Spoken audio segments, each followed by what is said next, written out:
Sesal dahulu pendapatan, sesal kemudian tiada gunanya. Assalamualaikum dan selamat sejahtera kawan-kawan.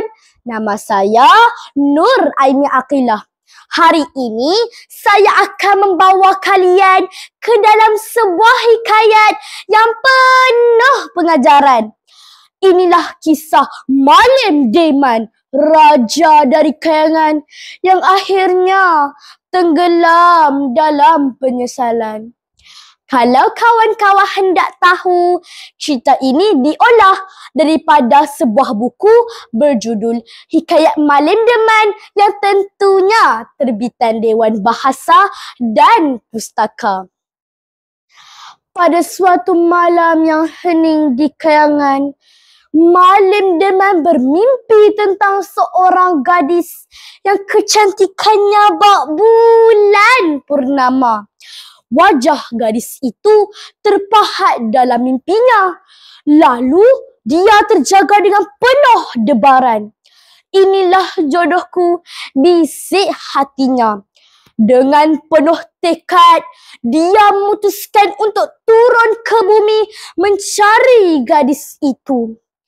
Di bumi, Malim Deman tiba di sebuah tasik yang indah. Airnya memantulkan sinar bulan yang terang. Di situ, 7 puteri dari kayangan turun untuk mandi manda. Puteri bongsu paling cantik antara mereka adalah gadis dalam mimpi Malim Deman. Melihatnya, hati Malim Deman bergetar. Inilah saatnya dinantikan. Tanpa berlengah, dia mencuri pakaian puteri bongsu dan menyembunyikannya di balik dedaunan rimba. Selepas selesai mandi, para puteri bersiap untuk pulang ke kayangan. Namun, puteri bongsu tersentak apabila mendapati pakaiannya tiada. Bagaimana Dinda akan pulang? Dinda tidak boleh kembali tanpa pakaian kayangan, katanya dengan penuh gusar. Saat itulah Malim Deman muncul dari celah-celah rimbunan. Beta memiliki pakaianmu, katanya dengan suara yang tenang tetapi penuh angkuh.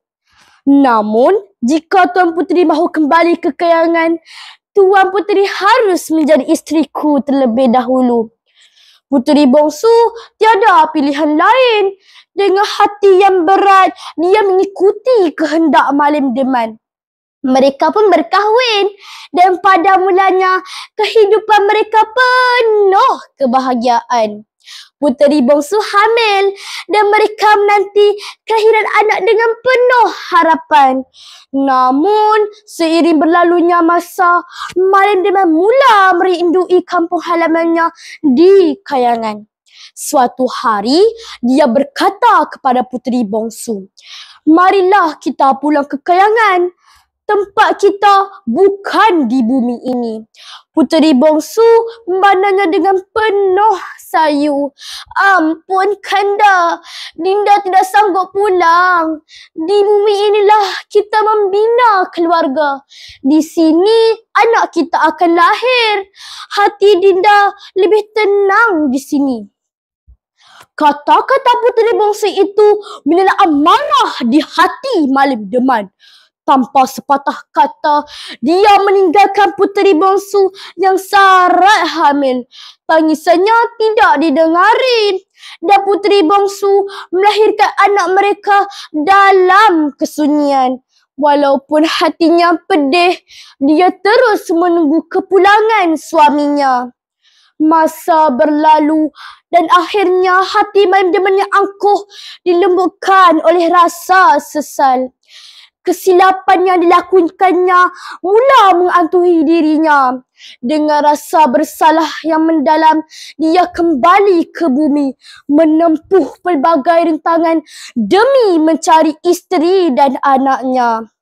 Setelah perjalanan yang panjang dan penuh cabaran, dia akhirnya menemui mereka. Dengan air mata penyesalan, dia merayu, "Maafkan Kanda, wahai Adinda. Kanda bersalah kerana meninggalkanmu." Puteri bongsu memandangnya dengan senyuman yang lemah, tetapi penuh kasih. Cinta sejati tidak akan hilang walaupun diuji oleh masa dan jarak. Mereka akhirnya bersatu semula, menjalani kehidupan bahagia bersama anak mereka, yang menjadi bukti bahawa cinta mereka tidak pernah padam. Bagaimana kawan-kawan? Kisah ini mengajar kita bahawa keangkuhan dan kemarahan mampu memusnahkan cinta.